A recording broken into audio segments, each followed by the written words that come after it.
Ezrat Hashem, ce shiur il sera dit pour la refoua de Sultana Bat Bela, que Kadosh Baruch Hu la soulage très vite, lui donne un rétablissement. Est marqué dans le gain de Vina qu'on dit Refaenu Hashem Vénérafé. Refaenu, ça veut dire qu'Hashem nous guérisse, Vénérafé, et qu'on soit guéri. A priori, c'est la même chose. Sauf que le gain de Vina explique que Refaenu, c'est ne plus avoir mal. Vénérafé, c'est faire en sorte qu'on ait tellement plus mal que personne ne pourrait imaginer qu'on n'a jamais été malade. C'est joli, très beau commentaire. Donc c'est ce qu'on souhaite, Bezrat Hashem. Je me le souhaite aussi pour moi, Bekarov, Bezrat Hashem. Alors, on est dans le Paradis Tzrak, on va étudier 2 chapitres ensemble. Il est possible qu'au cours des années, on les ait déjà abordés, mais ce sont des chapitres passionnants, donc nous allons les reprendre. Ma grand-mère, Zichronah Livracha, je me rappelle, ça fait de longues années, j'étais encore jeune et à mon avis très ignorant, encore plus qu'aujourd'hui. Je lui avais dit, mamie, tu sais que Yom Kippourim n'est que comme Purim. Et comme elle avait un accent, elle était née en Turquie, elle avait grandi en Grèce et ensuite au Maroc. Alors, elle aimait bien dire Purim, Kippourim. Et je disais, il y a donc ce jeu de mots qui n'est absolument pas un jeu de mots, va être ici détaillé de manière beaucoup plus profonde que uniquement phonétique, pour pouvoir étudier la profondeur de cette correspondance. Tout d'abord donc le Mahamar Yud Aleph, chapitre 11 dans Paradis Tzrak. Purim, Yom Ke Purim. Purim est un jour comme Purim. Ben Bepurim, Ben Yom Kippurim et Dabrim Alodot Kabbalah. Que ce soit à Purim ou que ce soit le jour de Yom Kippour, nous parlons du sujet de la Kabbalah. Kabbalah ne veut pas dire ici Kabbalah des kabbalistes, Kabbalah veut dire le fait de prendre sur soi, d'accepter quelque chose. Mais Yom Kippour medoubar al Kabbalah le Abba. Le jour de Yom Kippourim, il est question de parler du fait de prendre sur soi pour le futur. Comme on le sait, on en a parlé hier avec un des Talmidim, les 3 composantes de la tchouva, c'est de prendre sur soi. On sait qu'on doit énoncer sa faute, ce qu'on appelle le vidouille, regretter sa faute, ce qu'on appelle la charata, et ensuite Kabbalah le'aba, c'est-à-dire le fait d'abandonner sa faute pour s'engager dans le futur et ne plus recommencer. Yom Kippourim, c'est donc le fait de prendre sur soi et d'accepter quelque chose qui concerne le futur. On bet Purim, mais à Purim, à Medouba ou à Lodot, Kiimu vekiblu. Le sujet est Kiimu vekiblu.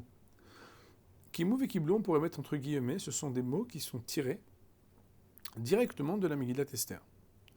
Le Talmud, dans le traité de Shabbat, à la page 88a, va apprendre d'ici que Kiimu vekiblu, ils ont appliqué ce qu'ils avaient déjà reçu.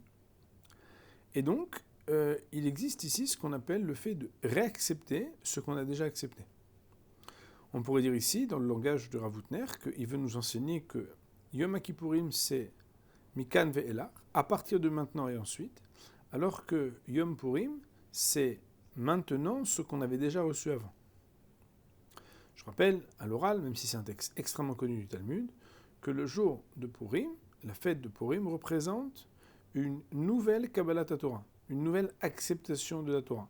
Comme on dit, Adar Kibloua, Adur Kibloua, Bimeh Hashverosh. À nouveau, ils ont pris sur eux d'accepter la Torah, Rachid de dire Be'ahava, avec amour, ce qu'ils avaient reçu sur eux avec crainte. C'est pas vraiment notre sujet, mais c'est quand même un peu notre sujet. En tout cas, on voit qu'il y a une Kabbalah le'aba et une Kabbalah de ce qu'on a déjà reçu. Et là, chez Yom Kippour Medabrim el Kabbalah betziruf im charata. Deuxième différence, c'est qu'à Yom Kippourim, on parle du fait de prendre sur soi et d'accepter en associant et en ajoutant un regret. Ve'ilu bepurim, alors le mot ilu est très important, il veut dire alors que. Ve'ilu bepurim, alors que à Purim, amedubar ou rak alodot kabbalah. Ve'en shum zecher li harata. Alors qu'à Purim, ce dont il est question concerne le fait d'une acceptation, mais une acceptation qui ne s'accompagne absolument pas de regret. Quand j'avais enseigné ce cours une fois, j'avais appelé ce titre, ce thème, Purim sans regret. Ça, c'est le premier sous-chapitre d'introduction du Paradis Tzrak sur ce sujet. Il nous dit le Rav, Rosh el Davarze, la lumière de ce sujet, sous-entendu, s'il ne reste pas un peu obscur pour celui qui l'a entendu, c'est qu'il y a des problèmes. Parce que là, c'est comme quand tout est vrai, mais on n'a rien compris. Vous connaissez, ça arrive. C'est vrai, c'est vrai, c'est vrai. Et qu'est-ce que ça veut dire? Donc il faut mettre un peu de lumière là-dessus, n'est-ce pas? Il dit le Rav, la lumière de ce sujet-là, Be'uvda, est représentée par le fait qu'Ipurim ou Yom Bitul Amoda Leoraita. C'est que Purim, c'est l'annulation du grand prétexte qui accompagne le don de la Torah. J'avais expliqué, d'ailleurs, vous étiez avec nous, quand j'étais à Paris, il y a 2 semaines, on était ensemble avec vous, Jean-Louis, j'avais expliqué que lorsque les bénis Israël ont reçu la Torah, la Gemara nous dit qu'Akadosh Baruch Hu a mis la montagne sur leur tête, il leur a dit, si jamais vous acceptez la Torah, c'est bien, et sinon, c'est là-bas que vous serez enterrés. Et donc, il y a toute une littérature, la Gemara de s'interroger, mais alors finalement, Mikan Modahara Baleoraita, la Gemara dit, ça veut dire qu'en fait, on a un grand prétexte. C'est qu'à jamais, et pour toujours, lorsque quelqu'un va nous dire, mais pourquoi tu ne fais pas la Torah? On dit, écoute, moi, je n'ai pas choisi, on m'a menacé à mort. Et quelque part, la Torah a été transmise avec aussi le prétexte. C'est que quelque part, chaque juif, depuis Matan Torah, sait répondre pourquoi il ne le fait pas. Pourquoi? Parce que quand il nous a donné la Torah, il nous a donné aussi un mot d'excuse. Pour pouvoir dire, voilà, moi de toute façon, je n'ai pas choisi, n'est-ce pas? C'est un sujet qui se discute, n'est-ce pas? Mais tout ça a eu une vérité uniquement jusqu'à ce qui s'est passé à Purim. Parce qu'à Purim, et à partir de Purim, nous avons pris le mot d'excuse et nous l'avons déchiré. Parce qu'en fait, c'est ce qu'on appelle le bitul amoda. Bitul amoda, c'est l'annulation de ce mot d'excuse. C'est comme si dorénavant, je ne veux plus de mot d'excuse. Dorénavant, j'ai pris sur moi, sans avoir besoin d'utiliser l'argument qui à l'origine était celui que j'utilisais pour dire, voilà, on m'a menacé, on m'a forcé. Mashmaouta shel moda'a. Quel est le sens de ce qu'on appelle une moda'a? Le mot moda'a veut dire normalement faire savoir. Il nous dit le Rav, chez Adam amoser moda'a toen kemase shoasalona salide ani shelo atzmi. C'est que lorsque quelqu'un va transmettre une annonce, alors comment ça se passe dans la halakha? C'est simple. Imaginez-vous par exemple que je sais qu'à 13h, quelqu'un va venir me menacer, je vais devoir dire des choses fausses. Alors au lieu d'attendre 13h, j'appelle 2 amis, amis ou pas amis, 2 étrangers à 11h, et je leur dis, chers amis, chers messieurs, je vous transmets, je vous annonce que ce que je vais dire à 13h, ce sera n'importe quoi. C'est pas moi qui le dis. C'est le pistolet qui me menace, qui m'oblige de le dire, mais c'est pas moi qui le dis. Il dit le Rav, Mashmaouta shel Moda'a, le sens de ce que c'est qu'une annonce de Moda'a, Ish Adam Amoser Moda'a, c'est que celui qui transmet cette mise en garde, Toen, soutient l'argument qui a massé chez Wassa Lonasa l'idéani chez Loatzmi. C'est que l'action qu'il a réalisée, qu'il a commise, n'est pas faite par le Ani lui-même. C'est pas le moi qui agit, c'est quelqu'un d'autre que moi. Et la mitor gormim chitzonim shichichu otoleka, ce sont des facteurs extérieurs qui m'y contraignent. Ou leomadze, si on va selon cette définition, que lorsqu'il y a la transmission d'une moda'a, d'une mise en garde sur la teneur de mes actions à venir par un prétexte, alors l'annulation de cette moda'a, pirusho ou leipour, on pourrait dire que c'est exactement le contraire du fait de chercher un prétexte. C'est quoi? C'est qu'un homme qui annule cet argument que c'est pas moi, mashmienu, il vient précisément nous faire entendre que la chose qui est commise et qui est réalisée ici, c'est bel et bien moi et personne d'autre qui est responsable, qui suis responsable de ce qui va être ou de ce qui est réalisé. Autrement dit, il existe aussi deux facettes, de manière d'aborder la question entre Yom Kippourim et Yom Purim. C'est que Yom Kippourim, c'est, comme on le sait, le fait d'avoir reçu la 2e table de la loi, donc c'est le Matan Torah qui suit la faute du veau d'or. On ne le dit pas assez puisqu'on parle de Shavuot, mais on oublie que Moshe Rabbeinu est monté 3 fois sur le mont Sinaï, et la 3e fois, les 3e 40 jours, c'était pour recevoir les 2e tables, et ces 2e tables, elles ont été reçues et acceptées le jour de Yom Kippourim, et c'est là que Béhémet, il y a eu, on va dire, une acceptation qui était sous la crainte. Alors que, quelque part, accepter sous la crainte, c'est accepter avec prétexte, c'est-à-dire accepter de manière non responsable. Vous connaissez en France les SARL, alors on pourrait dire qu'il y a MTRL, c'est Matan Torah à responsabilité limitée. Je pourrais quand même dire, pas vraiment ma faute, quoi. On m'a un peu forcé la main. J'ai jamais dit que je voulais devenir très religieux. Alors, le Rav nous dit... alors, juste, moi, j'avais l'habitude, quand j'enseigne ce texte, de dire que à Yom Kippourim, on dit « c'était pas moi », alors qu'à Pourim, on dit « c'était moi ». Donc, c'est très intéressant, surtout dans le sujet du déguisement, dans le sujet de l'apparence, dans le sujet de ce qu'on appelle, vous savez, être un homme qui est piv velibo shavim, celui dont le cœur et la parole sont en phase. Alors, bon, c'est un sujet profond, hein, n'est-ce pas ? C'est comme si c'est le contraire du regret. Non, je ne regrette rien, c'est bien moi qui l'ai fait. C'est bien moi qui l'ai accepté. Ça, c'est Purim. Et Yom Kippourim, c'est je regrette tout. Ce n'est pas moi qui l'ai fait, c'est mon mauvais penchant qui m'a fait tomber. Oui.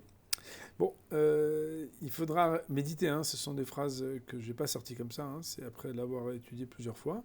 C'est un texte, comme vous le comprenez, qui est d'une dimension très profonde. Je n'ai pas la prétention de le maîtriser, mais de proposer une lecture.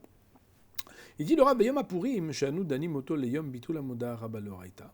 Et le jour de Purim, qui est celui que nous jugeons être celui de l'annulation du prétexte qui accompagnait le don de la Torah et la première acceptation de la Torah, Pirusho, ou l'explication de cette définition, shebeyom ze anu makirim bebeirut ou beberirut, c'est que ce jour-là, nous reconnaissons clairement et de manière limpide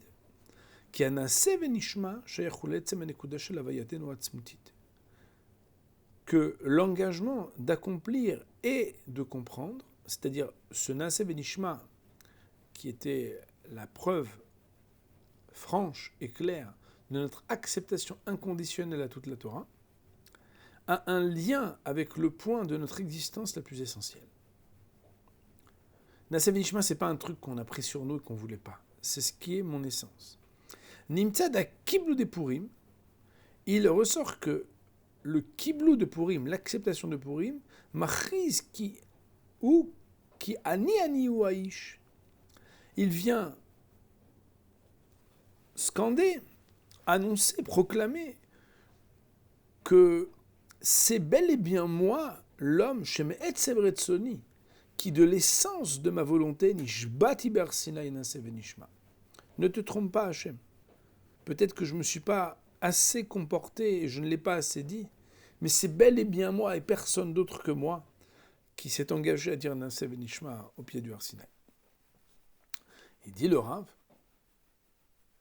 Ulumadze, mais à contrario, par contre, Beilchot Teshuva Kotev Rambam, dans les lois de Teshuva, le Rambam écrit que l'essentiel du regret qui accompagne l'homme de la Teshuva consiste à proclamer, écoutez bien les mots, She'ani eneni oto ha'ish shepa'al otam ha'ma'asim. Ce n'est pas moi l'homme qui a réalisé les actions que j'ai commises, au point que dans la halakha, dans le Rambam, on dit que dorénavant, un Baal Tshuva, il se fait parfois appeler autrement. Klomar, qu'est-ce que ça veut dire de changer son nom ? Ani acher ve'eneni oto ha'ish, etc. Je suis un autre, puisque je me prénomme autrement, et je ne suis plus le même homme qui avait commis ces avérotes-là. Venimtsa, il se retrouve des malach hanefesh becharada de Yom Kippur ou malach shel mesirat muda machis kemasim shenasu enam novim beshum ofen me'ani sheli ha'atzmuti. Alors j'ai lu de manière très antipathique, puisque j'ai lu très vite, donc je vais relire doucement. Venimtsa, il se retrouve des malach hanefesh becharada de Yom Kippur, que le déroulement spirituel du regret de Yom Kippourim, ou Ama'alach shel Mesirat Moda'a, c'est le fait de donner une excuse à Machriz qui vient proclamer qu'il y a Maasim Shena'asu, que les actions qui ont été faites cette année, Hachem, Enam, enfin l'année d'avant, Enam Novim Beshum Ofen, n'émane absolument d'aucune manière, mais à Ani Sheli Atzmuti, de l'essence de ce que je suis véritablement et essentiellement. Et là, seulement que, Shnit Galgalou, les Yadaim, Gormim Chitzonim, seulement que les choses se sont amenées, rapportées à moi, à cause de choses qui viennent de l'extérieur. Ça, c'est ce qui se passe le jour de Yom Kippourim. Veilou, alors que, Ma'alach HaNefesh de Purim, le déroulement de ce qui se passe dans l'âme d'un juif le jour de Purim, ou Amalach Shel Bitul Moda, c'est le fait d'annuler les mots d'excuse. Amachiz ou Madgish, qui Maasim Shenasu, cela vient proclamer et préciser que les actions qui ont été réalisées, sous-entendu le Matan Torah, quoi, l'acceptation de la Torah, Loba ou Mechamad Gormim Chitzonim, je plaide pleinement responsable. Ça n'a pas été amené à cause d'événements circonstanciels extérieurs. Et la Dafka Mima'amake Avayati, seulement que des profondeurs de mon existence. Et dit le Rav, Vekan ou Shoresha Inyan. Et c'est ça la racine du sujet qu'on a énoncé. Chez Matbea Yom Shel Purim, c'est que dans ce qui est le sceau du jour de Purim, la manière avec laquelle on vient sceller, définir, Matbea c'est en même temps le sceau, on voit le mot Teva dedans. En acharata meshameshet nosé de shum dibur. Le regret à Purim n'est jamais énoncé. Car voilà que le contenu spirituel du travail, de l'essence du jour de Purim, au contraire, il vient arracher tout ce qui s'appelle le regret. Le concept du regret n'existe plus. C'est ça qu'on essaie de faire à Purim. Purim, c'est non, je ne regrette rien. Car le fait d'annuler ce mot d'excuse de la Kabbalat Torah première, Soter et Atochen Shel Mesirat Haoda, c'est ce qui va contredire, annuler, détruire l'argument de l'excuse. Et c'est ça qu'on dit Adar Kiblo Abime Achashverosh. Ils l'ont reçu à nouveau la Torah au temps de Achashverosh. Là, il cite la Gemara dans le traité de Shabbat à la page 88a. Shenemar, Kimu Vekiblu. Car il est dit, Kimu, ils avaient déjà appliqué, Vekiblu, et ils ont à nouveau accepté ce qu'ils avaient déjà commencé d'accomplir. Mais là, les choses s'accomplissent différemment. C'est que on énonce que jamais rien ne nous a contraints, mais c'est bien nous, essentiellement, qui avons accepté la Torah telle qu'elle a été.